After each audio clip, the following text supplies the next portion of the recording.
Booth capturing कुछ अच्छे level पे होती है। जो इलेक्शन होना है 5 तारीख है, लाइव कैमरे चलते हैं, तीसरी आंखें ईवीएम मशीन के ऊपर है। ईवीएम मशीन के ऊपर पूरा का पूरा मैं ध्यान रखूंगा कि कौन गड़बड़ी करेगा। कमल का फूल का बटन दबा दबा कर ईवीएम हैक जरूर करेगी। एक सामान्य व्यक्ति बूथ पे बैठेगा और मैं डंके की चोट पे ये कह देता हूँ कि उसके सामने बूथ कैप्चरिंग करके दिखा दो, क्योंकि मुझे अपने शासन प्रशासन पे पूर्णतः विश्वास है। आपने ना डरने की ज़रूरत है ना दबने की ज़रूरत है। अब आपके बीच में आपका सेवक, आपका छोटा भाई और छोटा बेटा आपके बीच में है। नमस्कार, मैं हूं अजय भारद्वाज और आप इस समय ग्राउंड मीडिया देख रहे हैं। साथियों, जुलाना की राजनीतिक सरगर्मियां तेज हो चुकी है। माहौल राजनीति के तौर पर गर्मा चुका है। फिलहाल कैप्टन योगेश गांव गतौली में पहुंचे हैं और गठवाड़ा खाप मलिक परिवार की तरफ से यहां पर चाय पानी का प्रोग्राम किया गया है। इनका भव्य स्वागत किया गया और गांव का जो पंचायत भवन है वहां पर भी काफ़ी जन सैलाब जो उमड़ा था, वो लाइव तस्वीरें ग्राउंड मीडिया के माध्यम से भी आपने देखी है। कैप्टन योगेश जी, सबसे पहले तो ग्राउंड मीडिया में स्वागत है। राम राम जी। राम राम जी, और आपके जितने भी दर्शक हैं उन सबको भी मेरी तरफ से राम राम। क्या कहना चाहेंगे, आज गतौली गांव में पहुंचे हैं, मलिक परिवार की तरफ से एक अच्छा कार्यक्रम, भव्य स्वागत आपका किया गया है। मैं तो ये कहता हूँ, सबसे पहले मैं पूरे के पूरे गांव को मैं धन्यवाद और आभार व्यक्त करता हूँ, जो पंचायत घर में इतना जो है कि रंगारंग जो है मेरे के छोटे बड़े सभी वर्ग के मेरी माता बहनें भी उड़े पहुँची थी। मेरे को अपना उन्होंने आशीर्वाद दिया और अपना समय दिया, जिसमें जो है कि मैं अपने विचार रख सका। और साथ के साथ जो है कि पूरे के पूरे गाँव में जिसमें मेरे पाला भाई है, इन्होंने पूरा आशीर्वाद दिया, सहयोग दिया और उसमें अपनी अहम भूमिका निभाई है। अच्छा, सोशल मीडिया पर कई पोस्ट हैं, कई जो व्हाट्सएप के ग्रुप है उसमें मतलब न्यूज़ वायरल होने लगी है कि भाई कहीं ना कहीं कांग्रेस बौखलाई हुई है, कांग्रेस डर गई है। भाई वो कद से नहीं डर बौखला रही है, 2014 से बौखला रही है और कुछ ना कुछ षड्यंत्र रचते रहते हैं। और ये भी 2024 के अंदर जुलाना की बात करें, इसमें भी तो बौखलाएंगे, क्योंकि उनको सामने दिख रहा है कि उनकी हार सुनिश्चित है और यह होके रहेगी।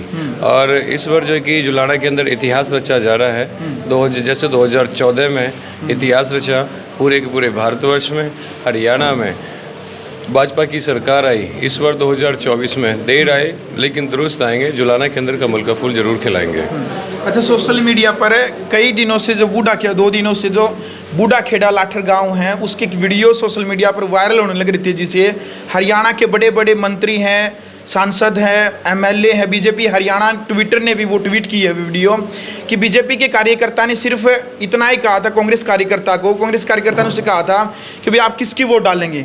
उसने कहा था कि बीजेपी की। तो कहीं ना कहीं दबाने का प्रयास किया जा रहा है उनकी तरफ से, उनके सिर में बोतल तक फोड़ दी गई है। मैं आपको ये बता देता हूँ कि कुछ लोग हैं और जो ये समझते हैं कि दलित समाज हो या अन्य समाज है कि वो दबाव कौम है, वो दब जाते हैं, वंचित है। हम तो कहते हैं हम कमज़ोर हैं, लेकिन संगठित है। और जब संगठन की बात आती है, संगठन में यह नहीं कह रहा हूँ कि इकलौता एक ही समाज है। 36 बिरादरी का जो समाज है वो संगठित है। मैं जात पात की बात नहीं कर रहा हूँ, मैं बात कर रहा हूँ कि समाज को लेकर के जो कमज़ोर समझते हैं कि जो आज जो परसों जो ये वारदात हुई थी, कल संज्ञान में आ गया था मेरे पास, उनसे बात भी हुई थी। हमारे पार्टी के कार्यकर्ता भी है और सहयोगी भी है।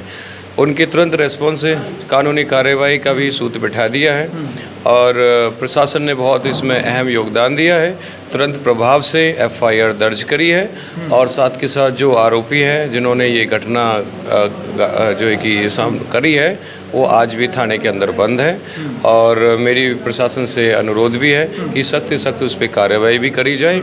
एक और अप्रिय घटना अभी कल रात को भी करी है, जिसको लेकर के आज कल रात को जो है कि इन्होंने कंप्लेंट हुई है। आज सुबह एफआईआर दर्ज भी हो गई है और वो भी जो है कि अंदर बंद कर दिए गए हैं। दोनों जगह अभी पंचायत है और मैंने फैसला 36 बिरादरी पे छोड़ दिया है और मैंने अपने दोनों परिवार को बोला है कि फैसला 36 बिरादरी पे है। अगर वो संभाल करें इन असामाजिक तत्वों को तो बहुत अच्छी बात है, क्योंकि सबका सारा क्योंकि रहना 36 बिरादरी के समाज के अंदर है। अगर ऐसे शरारती तत्व मिलेंगे तो अंदर से बाहर नहीं आएंगे, ये मेरा आश्वासन है। तीसरी घटना जो मेरे साथ में करी थी, एक रात के समय में जो दौरे थे, दौरे के आगे रास्ता रोका, पेड़ काट के वहाँ डाला था, वो तो हमने हटा दिया। वो तो चलो कोई दिक्कत नहीं है, वो आपा के ऊपर है। लेकिन मेरे भारतीय जनता पार्टी के जितने भी अनुशासित कार्यकर्ता हैं, मैं अपनी तरफ से सुनिश्चित कर देता हूँ और साफ़ सुथरे लफ्ज़ों में कह देता हूँ, आपने ना डरने की ज़रूरत है ना दबने की ज़रूरत है। अब आपके बीच में आपका सेवक, आपका छोटा भाई और छोटा बेटा आपके बीच में है। आप बिल्कुल दिल खोल के बिल्कुल मजबूती से आप घर से बाहर निकलो और 5 तारीख को आप वोट ज़रूर डालो। मैं भाजपा का प्रत्याशी होने के नाते ये ज़रूर कहूँगा कि आप भाजपा को वोट ज़रूर दें, ताकि इस तरीके के जो शरारती तत्व हैं उनको आप खुल के जो है कि वोट की चोट ज़रूर मारें, ताकि आने वाले समय के अंदर खुशहाल जुलाने की हम उम्मीद करें। खुशहाल, और मैं पूर्णतः आपको अपनी तरफ से आश्वस्त भी कर देता हूँ, इस तरीके की राजनीति यहाँ होने नहीं दूंगा। जो दबंगाई का काम करेंगे उनको भी जो है कि शराफत का नकाब जरूर पहना देंगे। बिल्कुल यहाँ बिल्कुल देखो भाई, लाड प्यार कैप्टन योगेश को लगातार मिलता जाने लग रहा है और आगे से आगे जो जन सैलाब उमड़ने लग रहा है। राजनीतिक जो विशेषज्ञ लोग हैं जुलाना की जब जनता से हम मिलने लग रहे हैं, नौजवान युवा बड़े बुजुर्ग एक बात कहने लग रहे हैं कि भाई कैप्टन योगेश ने एक बात जरूर ध्यान में रखनी चाहिए कि जो बूथ एजेंट जो बनाए जाएंगे वो मजबूत व्यक्तियों को बनाना है। वहाँ यदि कमजोरी बूथ एजेंट बनाने में यदि रह जाती है तो काफ़ी बड़ा खामियाजा भुगतना पड़ सकता है। इसमें जो मेरे को भी सुनने में आया है कि बूथ कैप्चरिंग कुछ अच्छे लेवल पे होती है। रही बात है कि बूथ एजेंट की, मैं ये कह देता हूँ और कर भी रहा हूँ, जब आप कमज़ोर से कमज़ोर, अगर उनको ये लगता है कि ये कमज़ोर, हालांकि कोई कमज़ोर नहीं है, मैं ये कह देता हूँ कि भारतीय जनता पार्टी की तरफ से एक सामान्य व्यक्ति बूथ पे बैठेगा और मैं डंके की चोट पे ये कह देता हूँ कि उसके सामने बूथ कैप्चरिंग करके दिखा दो, क्योंकि मुझे अपने शासन प्रशासन पे पूर्णतः विश्वास है कि इस तरह की कोई गड़बड़ी 2024 के विधानसभा इलेक्शन जुलाना में कोई ऐसी गतिविधियाँ होने नहीं देगा। लेकिन जब बीजेपी की अच्छी खासी सीटें यदि आ जाती है तो फिर कांग्रेस वाले आरोप लगा देते हैं ईवीएम में गड़बड़ थी। वो मैं तो यह कह देता हूँ कि अभी जो इलेक्शन होना है 5 तारीख का, लाइव कैमरे चलते हैं, तीसरी आंखें ईवीएम मशीन के ऊपर है और उसका फ़ायदा मैं बिल्कुल उठाऊंगा। फ़ायदा इसलिए उठाऊंगा क्योंकि उसकी मदद ले करके ईवीएम मशीन के ऊपर पूरा का पूरा मैं ध्यान रखूंगा कि कौन गड़बड़ी करेगा। और इसके अलावा जो ये गड़बड़ी करने की भी सोचेंगे, जो भी कानूनी प्रक्रिया के जरिए जो भी चीज़ें होंगी उसके तुरंत प्रभाव से कार्रवाई भी करवाऊंगा। और रही बात ईवीएम हैकिंग को लेकर के, भाई जितना तुम पे मन करे उतना तुम प्यार बटोर लो। और यह तो देखो, प्यार के भरोसे जनता ईश्वर दिखाएगी, कमल का फूल का बटन दबा दबा कर ईवीएम हैक जरूर करेगी। बिल्कुल मलिक साहब, बिल्कुल मलिक साहब क्या कहना चाहेंगे? आपके गांव पहुंचे हैं आज योगेश। बहुत अच्छा लगा जी। एक तो हम इस बात से खुशी हैं, सपीदों में 2,500 बालकों को रोजगार दे रखा है।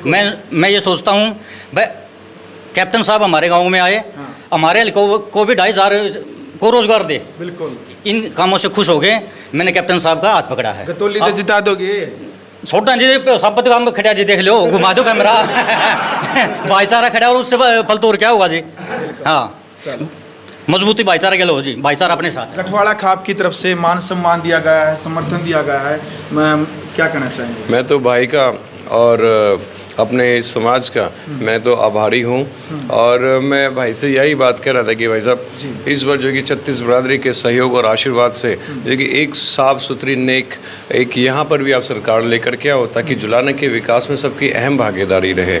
यह इलेक्शन 36 बरादरी का इलेक्शन है, प्यार का है, सद्भावना का है और जुलाने के विकास का है, उस पर जरूर सहयोग करें। चलिए बहुत बहुत धन्यवाद जी। चलो भाई, फिलहाल वीडियो आपने देख लिया भाई, कमेंट बॉक्स में आप अपनी राय रखें, क्रिया की प्रतिक्रिया दें। ग्राउंड मीडिया के लिए अपने कैमरा से इंतजार के साथ मैं जब भारद्वाज।